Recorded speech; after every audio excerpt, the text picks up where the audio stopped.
In this video I'm going to show you how to change your iPhone region. That is quite simple and easy to do, so let's begin. And first, open up your settings and there hit on General.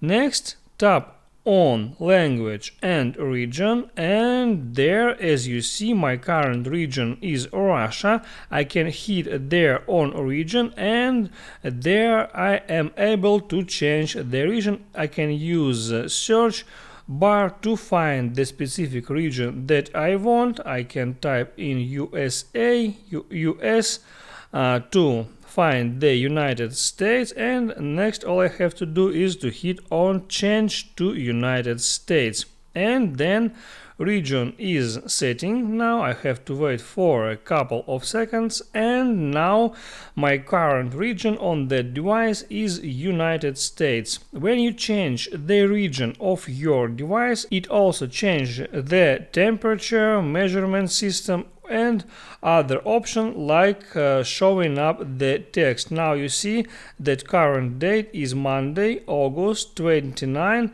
2022. The first is month and the second is date. If I change my region to Russian again,